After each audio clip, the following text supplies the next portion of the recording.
rien, et ça ne signifie rien. Objection Votre Europe, l'émission qui renvoie les idées reçues d'où elles viennent, avec Vincent Couronne. Chaque semaine, on vous propose d'analyser et de déconstruire les préjugés et les idées reçues sur l'Europe. Et comme chaque semaine, nous sommes en compagnie de Tania Rachaud. Bonjour Tania. Bonjour Vincent, bonjour à tous. Cette émission est réalisée par Lucien Auriol, la coordination et de Camille Bloomberg. L'émission est également préparée avec l'aide de Flavie César, Victor Simon et Eban Valéis. Vous pouvez retrouver cet épisode et tous les autres sur le site internet des Surligneurs, celui d'Amicus et les plateformes de podcast. L'Europe. Donc oui, l'Europe existe par son absence sur la scène internationale. Et pour instaurer enfin, après des décennies de renoncement, une véritable puissance européenne. C'est à cette condition seulement que le continent européen pourra défendre sa place entre les États-Unis de M. Trump, la Russie de M. Poutine et la Chine. Donc il faut que l'Europe, clairement, devienne une puissance politique mondiale, ce qu'elle n'est pas. On parle toujours de l'Europe comme premier marché, on ne parle même pas de l'Europe comme première économie mondiale et encore moins comme puissance politique mondiale.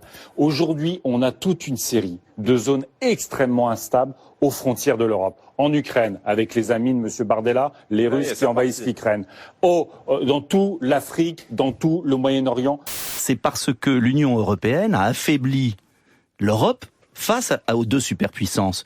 Négociation des traités commerciaux, le CETA, toujours pas ratifié en France d'ailleurs, par le Parlement. L'abandon de toute politique industrielle. L'Europe.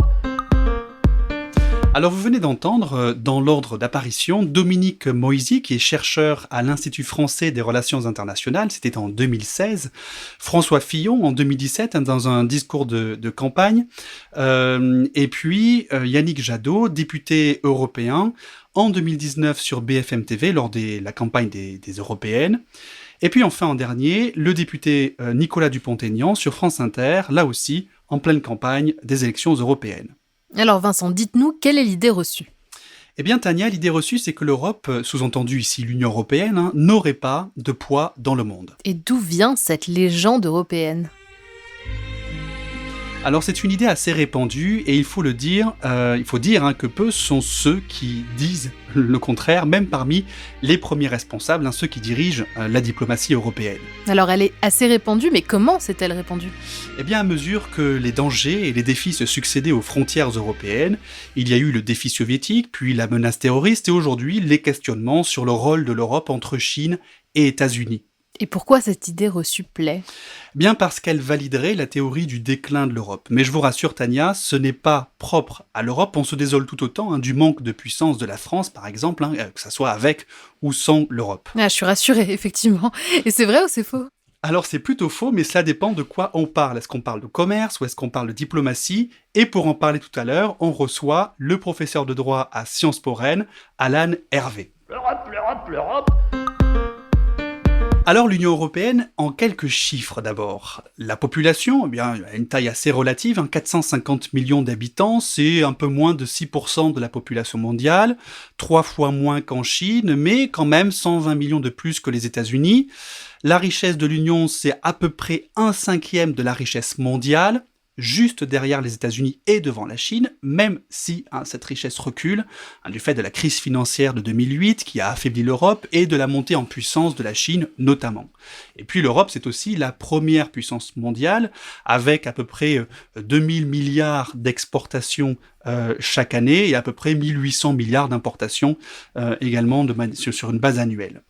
Alors l'Union a bien une image et une présence sur la scène internationale, incarnée depuis 2009 par deux personnalités politiques, le président du Conseil européen, actuellement Charles Michel, et le haut représentant pour les affaires étrangères, Josep Borrell. D'ailleurs, ils ont tous les deux un rôle diplomatique et on ne sait pas toujours très bien distinguer leur rôle au niveau international. Oui, et Tania, on avait d'ailleurs fait un épisode sur l'Europe, quel numéro de téléphone, que nos auditeurs peuvent réécouter pour savoir justement quel est son numéro de téléphone à l'Union européenne. En tout cas, l'Union, elle est membre observateur de l'ONU, les Nations Unies, ce qui lui permet de participer au débat avec la communauté internationale, mais elle est membre aussi de l'Organisation mondiale du commerce. Mais que peut-elle faire sur la scène internationale concrètement ? En réalité, elle dispose de 2 outils assez puissants. D'abord, la négociation des accords internationaux. Elle en a conclu un grand nombre avec par exemple le Canada, le Japon, la Chine, etc. Et ce pouvoir en matière commerciale lui permet aussi d'imposer des droits de douane, par exemple sur les panneaux solaires chinois, pour éviter le dumping à l'encontre des panneaux solaires européens. Et puis, on a aussi, en matière commerciale, une action assez importante de l'Union sur la protection, par exemple, des savoir-faire européens et de son patrimoine. Combien d'Européens en vacances en Californie ou en Australie se sont vus, ont dû essuyer une remarque d'un Américain ou d'un Australien sur le fait que, à cause des Européens, désormais, on ne peut plus appeler le mousseux californien champagne. Et puis, l'Europe a une autre arme assez efficace, ce sont les sanctions à l'égard des personnes ou des États dans le monde. C'est ce qu'on appelle, de manière assez euphémistique, les mesures restrictives. C'est une arme qui a été développée après 2 événements spécifiques, un coup d'État militaire en Pologne et une guerre britannique, la guerre britannique aux îles Malouines.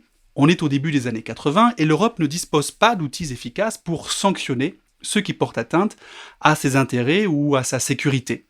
Et à ce jour, des sanctions européennes sont en vigueur à l'encontre d'une 40aine de pays dans le monde, que ce soit la Libye, l'Iran, la Biélorussie, la Russie, etc. Et d'ailleurs, si ça vous intéresse, il y a une super carte sur le site EU Sanctions Map qui permet de mesurer visuellement l'intervention de l'Union européenne.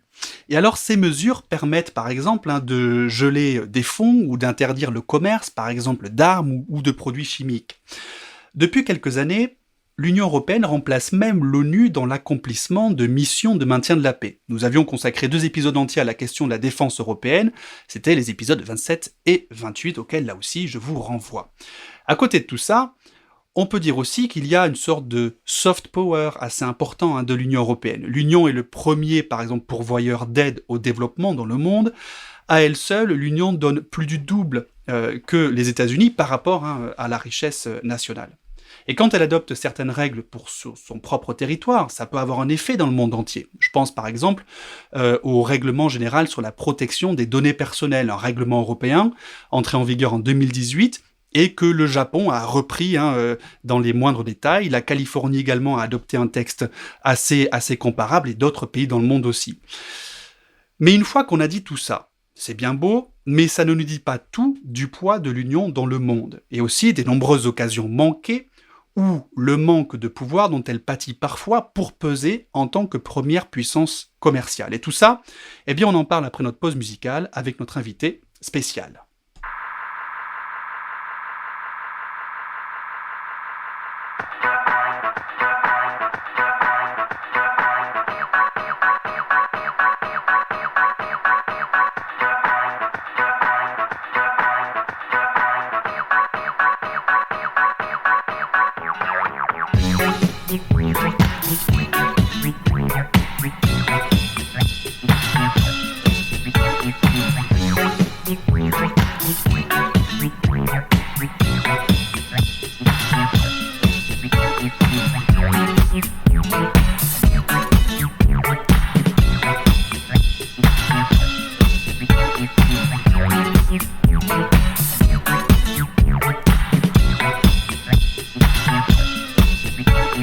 Work it, make it, do it, makes us harder, better, faster, stronger. More than power, power, never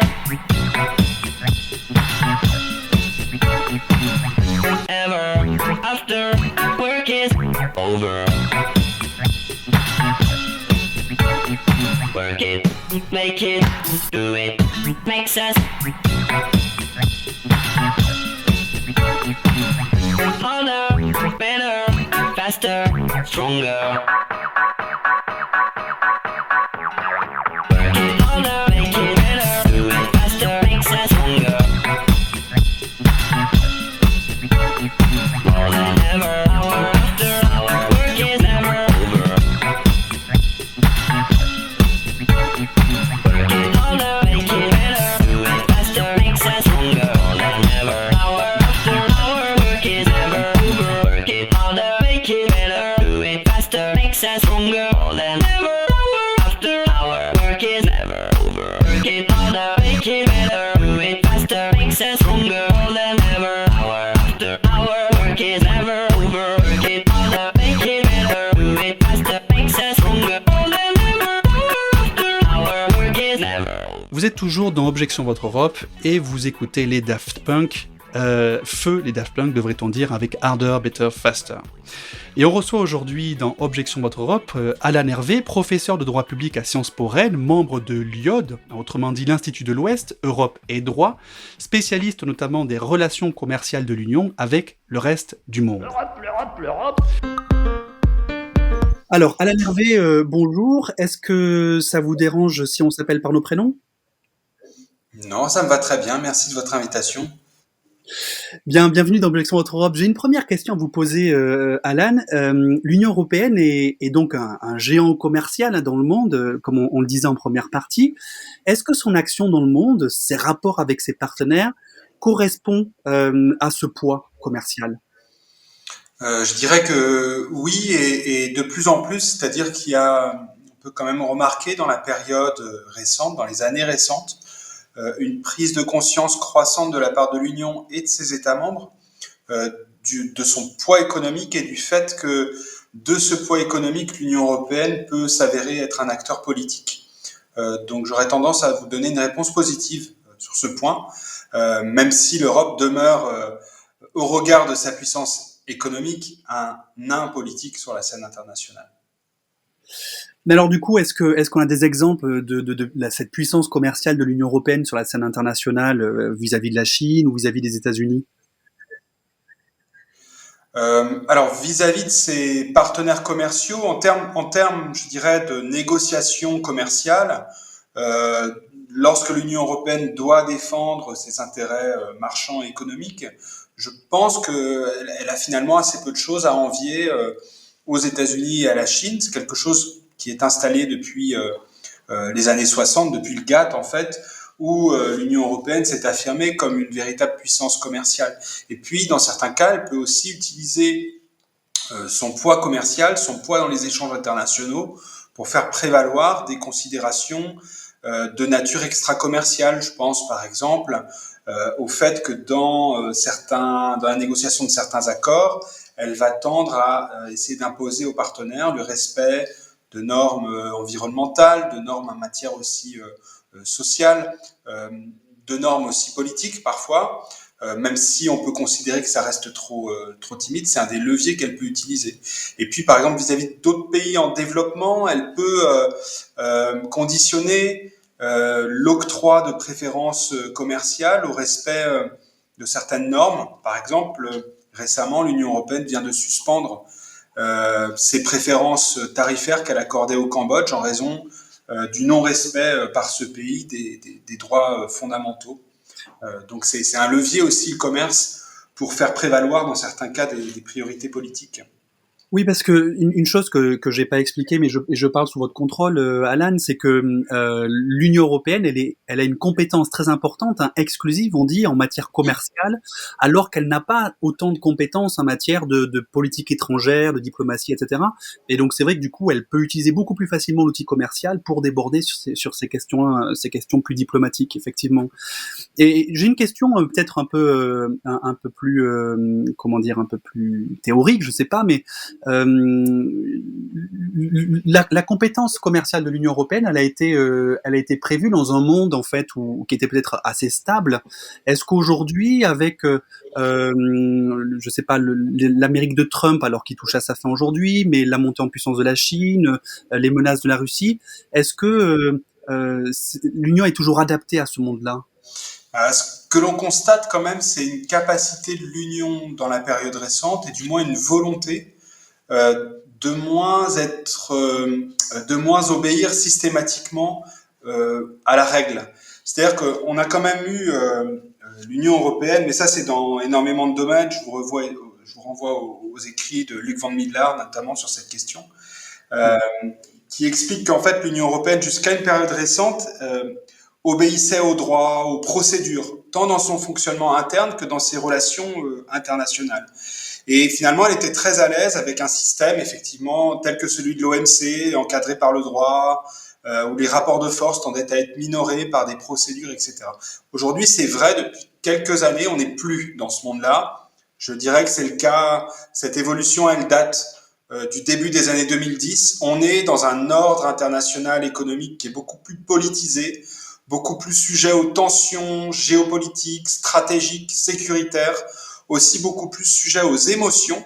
Et quand on regarde les décisions récentes de l'Union européenne, on voit aussi qu'elle sait s'adapter à cela, à travers de nombreux exemples. Par exemple, vis-à-vis des Britanniques, la décision fin janvier de suspendre les exportations de vaccins vers le Royaume-Uni, c'est une décision qui a été prise dans l'urgence. C'est une décision qui peut se discuter d'ailleurs d'un point de vue juridique, mais qui montre une forme de politisation accrue du pouvoir de l'Union en matière commerciale. Et ça, c'est assez fascinant, assez intéressant. Et je vous renvoie aussi à la dernière communication de la Commission européenne sur le commerce, qui date d'il y a quelques jours, qui insiste beaucoup sur cette notion d'autonomie stratégique, sur cette politisation des relations commerciales internationales.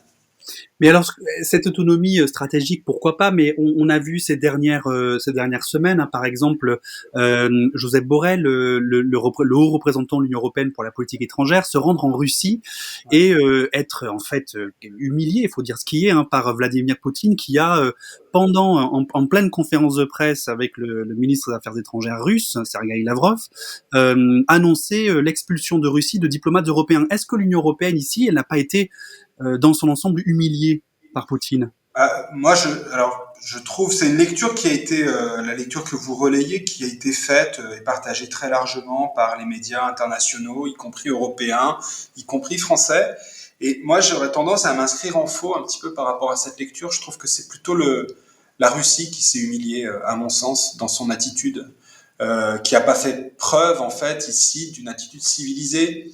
Et je trouve que ce qui est dommage, c'est la lecture que l'on en fait, c'est-à-dire que plutôt que de défendre Josep Borrell, de dire c'est lui qui a eu raison d'aller parler aux Russes, de leur tendre la main, de discuter avec eux, et il a reçu une réponse qui est pas du tout appropriée, eh bien on le charge, entre guillemets, on dit que c'est lui qui serait quasiment dans son tort. Et je trouve que c'est une façon étrange et déplacée de voir les choses, et je regrette d'ailleurs que les diplomaties, les chancelleries européennes n'aient pas davantage pris la défense de Borrell.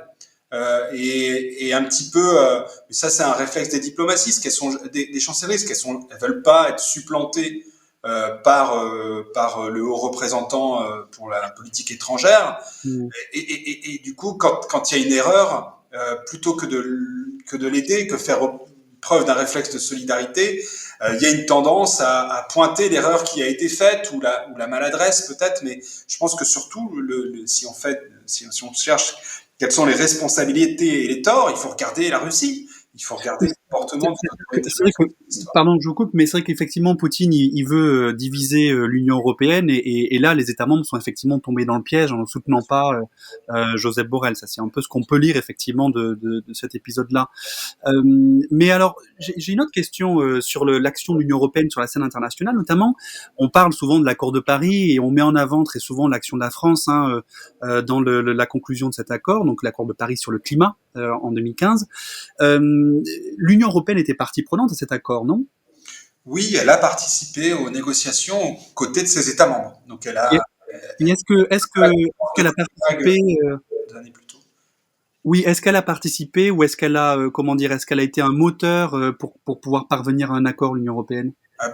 Bien sûr, parce qu'en fait, vous ne pouvez pas, par exemple, remplir les objectifs carbone qui sont assignés aux parties à l'accord de Paris, sans impliquer l'Union européenne, parce que c'est notamment des politiques européennes que dépendront le succès des engagements ou la réussite, ou plutôt le respect des engagements de la part des États européens. Ils sont plus seuls ici maîtres des choses. C'est pas la France toute seule, même si elle décide de réduire ses émissions, qui peut le faire. C'est l'ensemble des États européens, et c'est via notamment des politiques européennes. On peut penser à la taxation énergétique, on peut penser à la mise en place d'un ajustement carbone aux frontières, etc.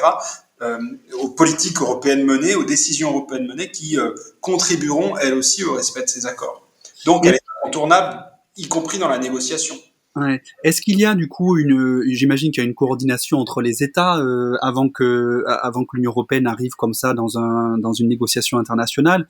Est-ce que ça permet pas finalement aux États membres de l'Union de pouvoir plus facilement faire passer leur position, je pense à la France et peut-être même aussi aux petits États de l'Union européenne? Bien sûr, alors c'est le cas dans les négociations climat, c'est le cas dans d'autres enceintes et forats internationaux. Par exemple le G20, par exemple à l'ONU, ou aussi à l'OMC, mais l'OMC, la participation là, elle est cumulative, hein. L'Union européenne et ses États sont membres.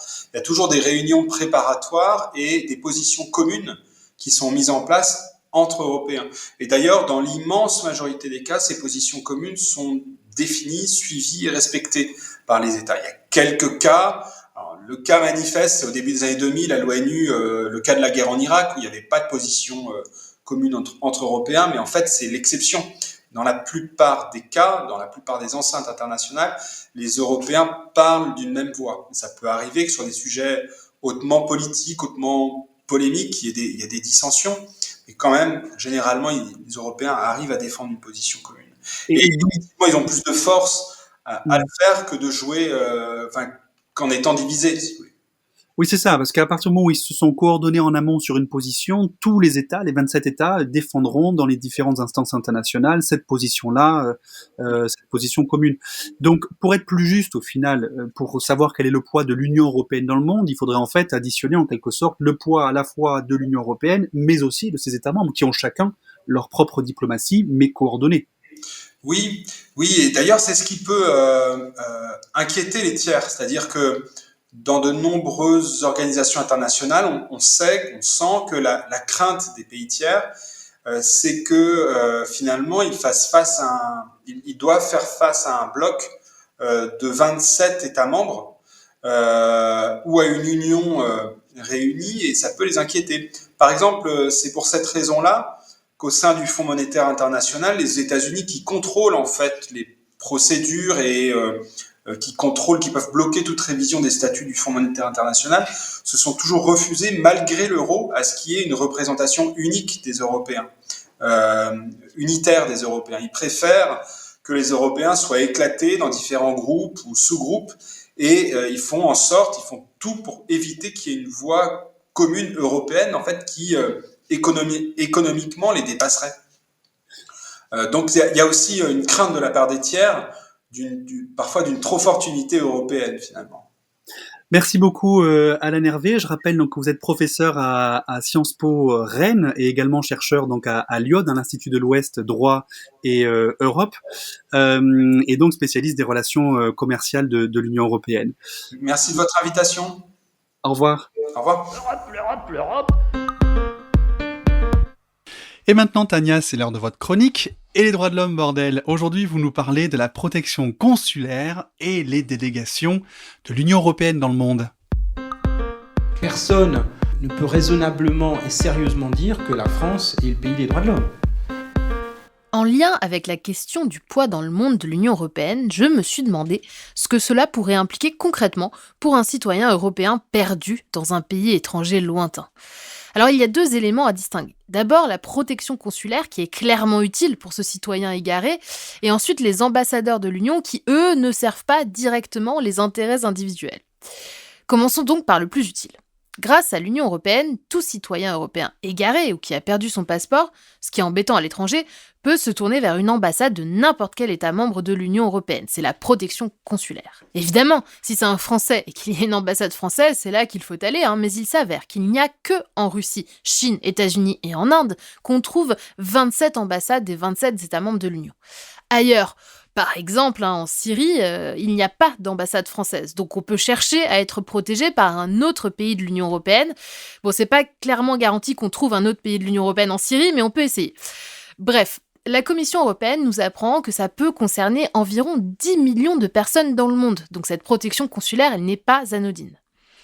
En revanche, les ambassades de l'Union européenne, qui sont plus traditionnellement appelées délégations, elles ne sont pas utiles pour les personnes qui sont éventuellement égarées. Les 140 délégations de l'Union européenne jouent plutôt un rôle sur le terrain de la coopération entre le pays de l'Union européenne et dans la mise en œuvre de l'aide humanitaire. Il s'agit tout de même de missions diplomatiques et d'ailleurs le chef de la délégation est désigné comme ambassadeur. Prenons quelques exemples récents pour illustrer le travail de ces ambassades de l'Union européenne. Aux États-Unis, l'ambassadeur négocie pour relancer les discussions avec le nouveau président Joe Biden sur la taxation mondiale des géants du numérique. Cet ambassadeur de l'Union européenne a d'ailleurs dit « Il est évident que les entreprises du numérique doivent payer plus d'impôts, car c'est la chose équitable à faire ». La délégation de l'Union européenne peut aussi mener des opérations conjointes. En République démocratique du Congo, la délégation travaille avec l'Agence française du développement et la Croix-Rouge pour accompagner le ministère de la Santé dans l'exécution du plan national de riposte à l'épidémie de Covid-19. Enfin, il faut finir par cette discussion sans fin qu'est le Brexit, parce que le Royaume-Uni ne veut pas, à l'heure actuelle, accorder le statut d'ambassadeur à l'émissaire européen à Londres. Et ce rejet de la diplomatie européenne, ce n'est pas bon signe pour les relations à venir entre l'Union européenne et le Royaume-Uni. Merci Tania, merci à tous de nous avoir écoutés. Objection Votre Europe, c'est terminé pour aujourd'hui. Rendez-vous au prochain épisode sur les ondes de radio, le site d'Amicus Radio et des surligneurs. Toutes les références et les extraits sonores sont à retrouver sur la page de l'émission sur le site d'Amicus Radio. Et pour l'actu, comme chaque semaine, suivez-nous sur nos réseaux sociaux. À bientôt. L'Europe, l'Europe, l'Europe.